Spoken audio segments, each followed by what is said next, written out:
So normally in these monthly update videos, I would, take a minute to talk to my audience about things. Maybe share some new projects I'm working on. I'm working on nothing right now because I'm absolutely pissed off at my favorite game company. I have been a Nintendo fan for the last decade, and I will continue to defend them no matter what they do.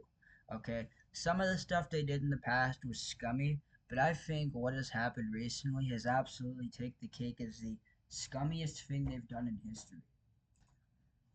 800 fucking dollars for a Switch 2, a Pro controller, and a game. 800 fucking dollars. People have to make their money somehow. I get it, okay? But price gouging your whole fan base of mainly families is not the way to do it. Nintendo prides themselves in being the quote unquote affordable option, okay? Nintendo prides themselves while they don't make the most, up to industry standard consoles, they still make games that families and mainly kids can enjoy. Now allow me to take a moment to pull up this USD to Canadian calculator because I live in Canada. So as you can see, one US United States dollar equals 1.41 Canadian dollar. This is a bad thing, by the way. This is the lowest it's ever been.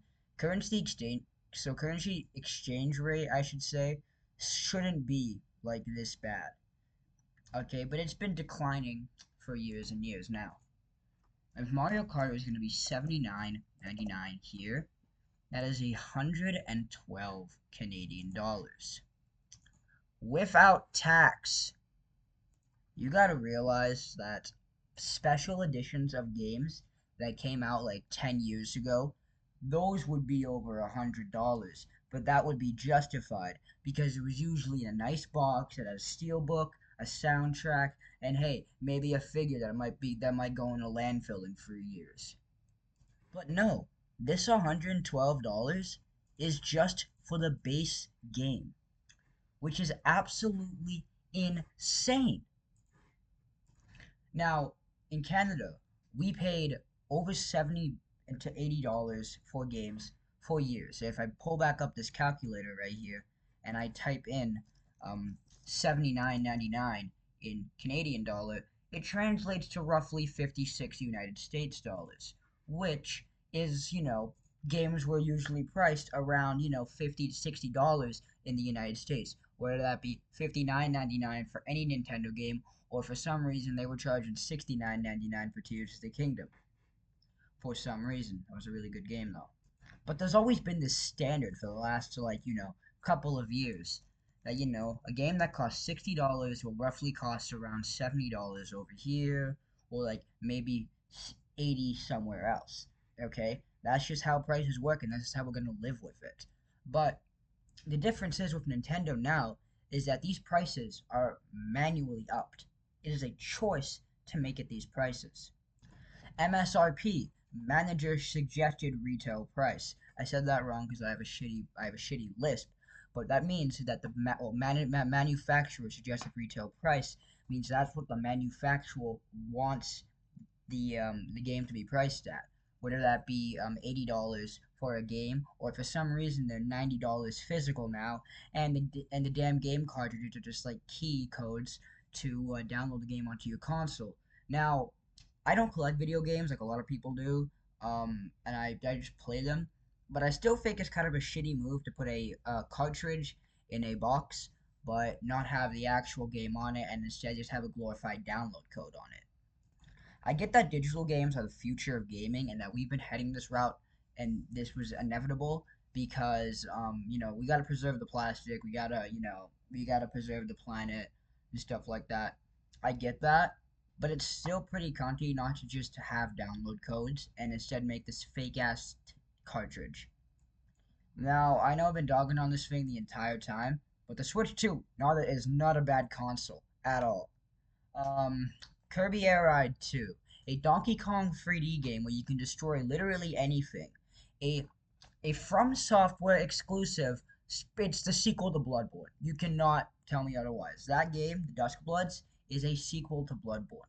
And I see a lot of people mad that it is a Switch 2 exclusive. Bloodborne is a PS4 exclusive. It was region locked behind the, no, not region locked. It was console locked behind the PS4. It is still console locked behind the PS4. So when PlayStation does it, it's not a problem. When Nintendo does it, it's only a problem because the prices are absolutely insane. I'm gonna pull up these prices. I'm gonna pull up this thing one last time here, and let's do the price of the console now. 449.99 USD translates to roughly 600 Canadian dollars for a Nintendo console. Nintendo, you're the family company, okay? I feel like a tweet on Twitter that I saw describes this perfectly.